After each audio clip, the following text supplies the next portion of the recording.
Hey guys, Uncommon Ramen here, back with another TCG Tuesday. Last Tuesday, I went over the basics of the card types, so you'll have an understanding of how these card types interact with the playfield, and also how they interact with other players. This video, we are going to go over the basics of the phases in Magic. So, to start off, we're going to go over what those phases are. We have, at the very beginning, the untap phase, which is followed up by the upkeep phase, then the draw phase, then the main phase 1, then the combat phase, then the main phase 2, followed by the discard phase, and then the end phase. It seems like a lot of phases, but at the end of the day, a lot of these are very quick phases. For instance, the first 3, untap, upkeep, draw phase, are all done within a matter of seconds. So we're going to go over each of the phases in detail. I've created a mock board state here.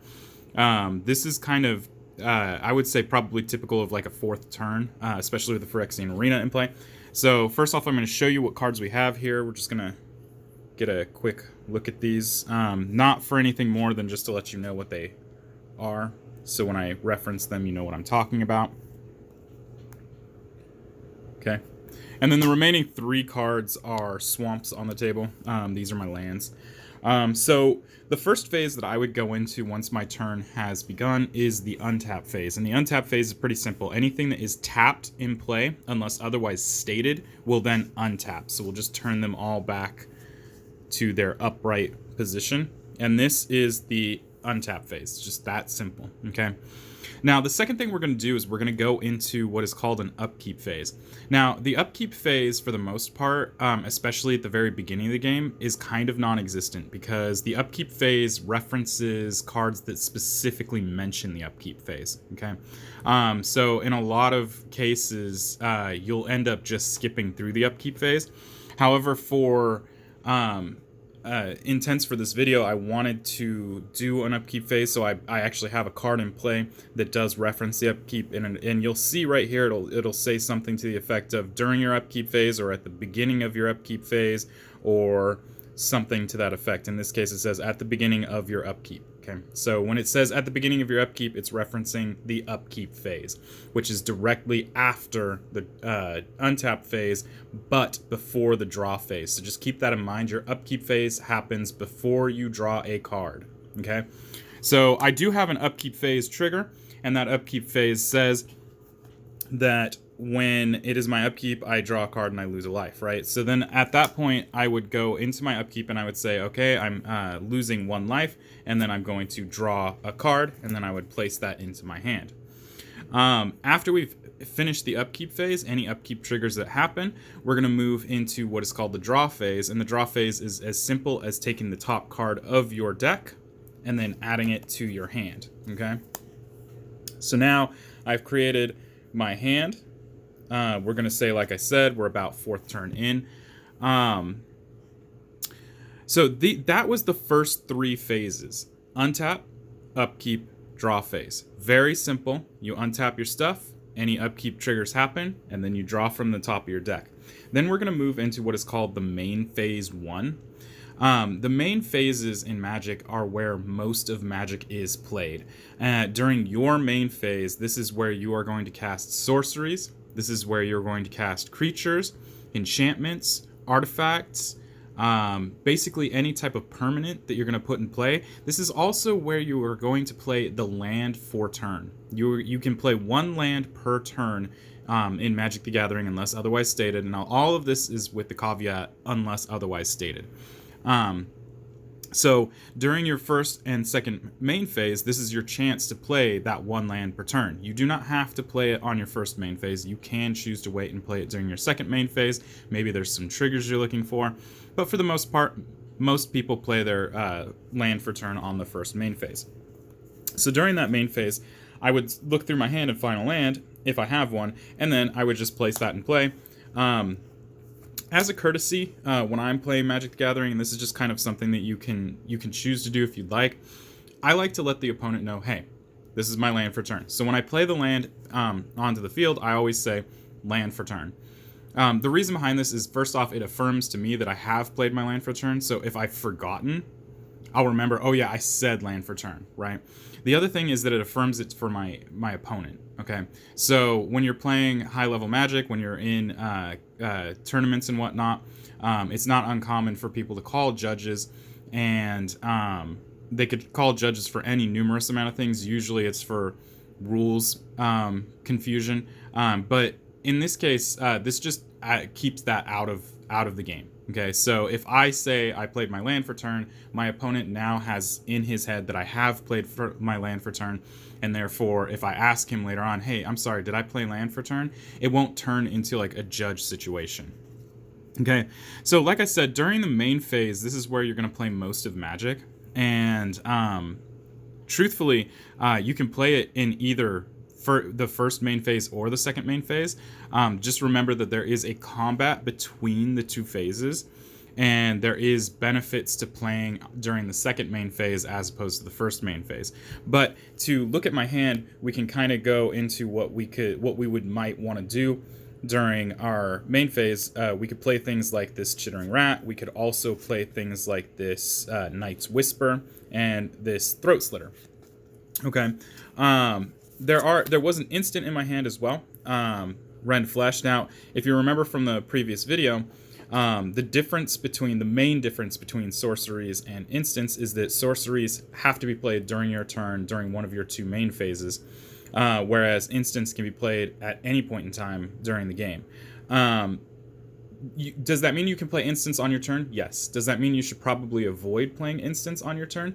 For the most part, it is good strategy to hold on to the instant and play it during your opponent's turn, but that is very situational, and you'll know best when to play your instants, especially if you're the one who built the deck.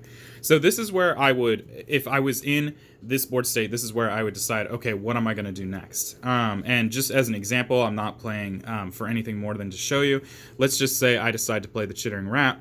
Now, if we look at the Chittering Rat right here, we have a mana cost right up here of 1 and 2 black. Now remember that the mana cost of the 1 in the circle is not saying that I need 1 of 2 black twice. I just need 1 colorless and 2 black mana. So in total, this requires 3 mana, not necessarily black mana, to cast. So in this case, because I'm only playing mono black, I'm going to go ahead and tap the 2 black mana that I'm required to use based on the casting cost right here, and then I'm going to choose a 3rd mana. In this case, of course, it's going to be black, but in any other case, it would just be whatever color you have available. And then now that I've tapped those 3, I would go ahead and I would put the Chittering Rats into play. And then assuming that my opponent has no response to it or lets it resolve, its ability would trigger, and then we would move into whatever next part of what I'm doing during my main phase would be. Next, after that, we're going to move into the combat phase. And I want to go into greater detail about the combat phase in a different video, but to cover the combat phase in as quickly as I can, the attacker is going to select attackers, and then the defender is going to select defenders, and then the damage is going to be dealt, and then you move into basically kind of a recovery phase, which leads you into your main phase 2. And the recovery phase is essentially anything that took lethal damage is discarded. Everything else is just, remains on the field unless, some response happens to it. But like I said, I will go into much greater detail about combat in another video. In the combat phase, just remember if you're the priority player, which means it's your turn, this is where you would choose attackers. Chittering Rats just came out, so this is where I would say, okay, I'm going to choose my Skull Snatcher and my Ravenous Rats to attack. I would tap them to indicate so, and then my opponent would go into their block, or choose whether they wanted to defend or not, and then so on and so forth. After the combat phase, we go into a second main phase. So anything that you did not do during your first main phase that you would still like to do, this would be the time to do it, right? So if you still haven't played your land for turn, you can choose to play your land for turn during your second main phase, okay? Let's say there's still other permanents in your hand, in this case, creatures, enchantments, artifacts that you would like to play. This would be the time to do so. Or if you're still sitting on sorceries that you would like to get out of your hand, this would be the time to do so, because once it becomes your opponent's turn, you can no longer cast those sorceries until the beginning of your next turn, essentially. Okay, so main phase 2 is the same as main phase 1. Okay, then we move into what is called the discard phase. In the discard phase, we're simply going to count the cards in our hand. We have 5. If we have more than 7, we have to discard cards from our hand until we have only 7 left in our hand. Okay. Once you finish the discard phase, you go into your end phase, and it becomes your opponent's turn. That is the simplest explanation of the phases, and honestly, it covers it pretty extensively. You're going to hear a lot of lingo in Magic that has kind of been picked up throughout the course of Magic's history.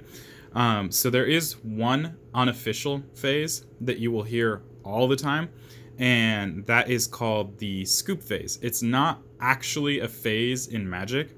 And not recently, I should say, a lot of people don't even say the phase part anymore. They just say scoop. If you hear your opponent say that they're scooping or they're going into their scoop phase, that essentially means that they are conceding the match. You'll see them start picking up their cards and picking up their graveyard and start shuffling it all together. That is what the scoop phase is. Like I said, it's unofficial. It just indicates, hey, I'm conceding the match. Okay. And that is the phases in Magic the Gathering. Now, in a future video, I am going to go over combat phase in much greater detail, because the combat phase is extremely important to Magic. Aside from the fact that main phases are obviously where most of Magic is played, combat phase is where most of damage is dealt. So we're going to go into that in greater detail. I also am going to do in the future a video from a side view of a game in progress. We'll watch it from beginning to end. And it's going to go over in much greater detail the different phases and what exactly is happening in Magic. That should help you understand how Magic is played, but obviously as we go through these tutorial videos, we'll get you more and more information about all that. And that is it. That is the phases in Magic. If you have any questions, please leave them below. Obviously, comments as well. Keep in mind, again, this is a tutorial for absolute beginners, so if you're not a beginner, this is probably not for you. If anybody leaves any negative comments, they will be deleted. Just keep that in mind. This is not meant for a toxic environment. This is meant to help bring players into Magic the Gathering. If you liked the video, please go ahead and like and subscribe. And yeah, that's it, guys. Until next time, peace.